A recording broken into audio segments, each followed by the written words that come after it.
Hello, everyone.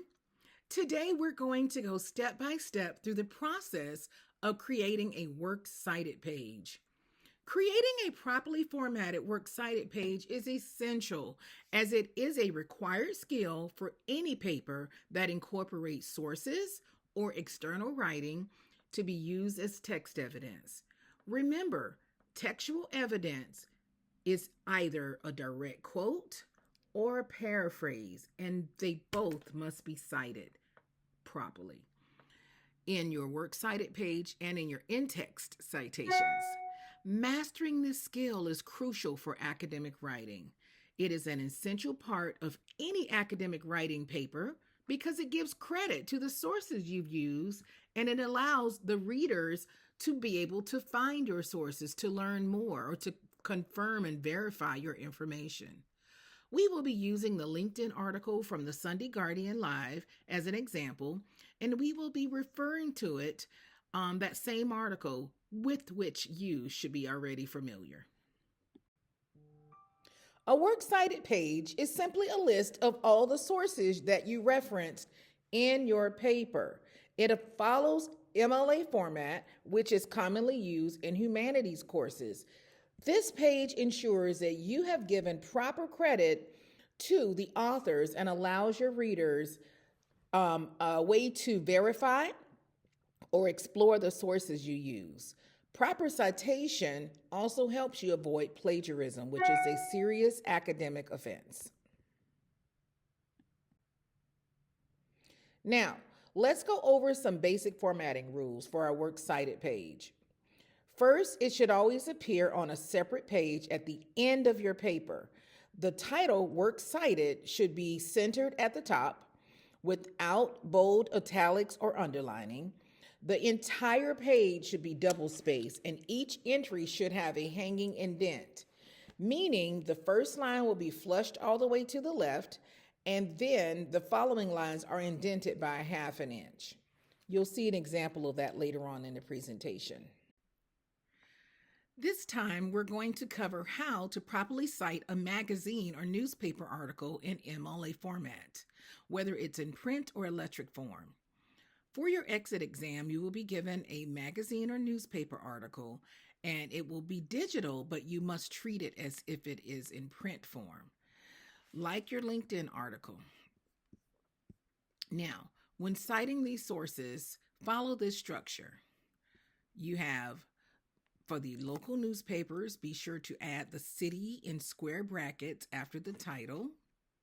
However, nationally recognized publications like the Wall Street Journal, Chronicle of Higher Education, you do not need to include the city. Some key takeaways. You can see the example there. But to ensure your citation is correct, always italicize the title of the magazine or the newspaper. Use quotation marks for the article title. Include page numbers if necessary or if they are available. If accessed online, list the database name in italics. Our librarian, Miss Nancy, Nancy Tucker, she'll be doing a lot more discussions on databases for our next just-in-time learning session. Notice the example here. The works cited should be on a separate page from the rest of the paper. It will always appear on its own fresh page. The title works cited, again, to reiterate this, should be centered at the top without bold or italics or underlining. The entire page needs to be double-spaced, and each entry should include a hanging dent. You can see our example there. For uncontroversial, why aren't we talking about LinkedIn? Notice that uncontroversial is fully left justified, flush to the left, and then there is a 1-inch hanging indent there. So the first line is flush left, and then following lines are indented by 1/2 inch. And you will do that same format for each entry. To be sure your citation is correct, always italicize the title of the magazine or newspaper article. Use quotation marks for the article title. Include page numbers if available. If accessed online, list the database name in italics. Once again, study this method for basic MLA citation This is the format for online articles. If the article doesn't have an author, you will begin with the title instead, the way we did for the uncontroversial article about LinkedIn.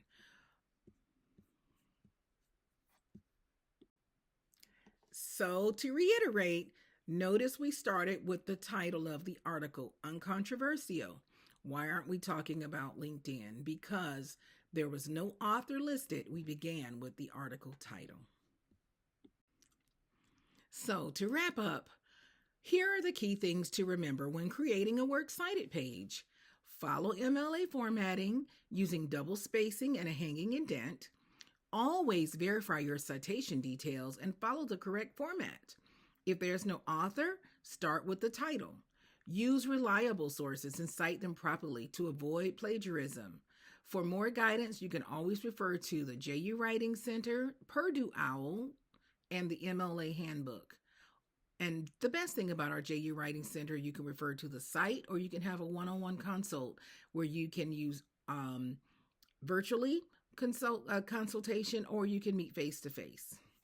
I hope this was helpful, and thank you so much. If you have any questions, please feel free to reach out. Also, don't forget those important resources where you can find answers to your MLA citing questions. Thank you and have a great rest of your day.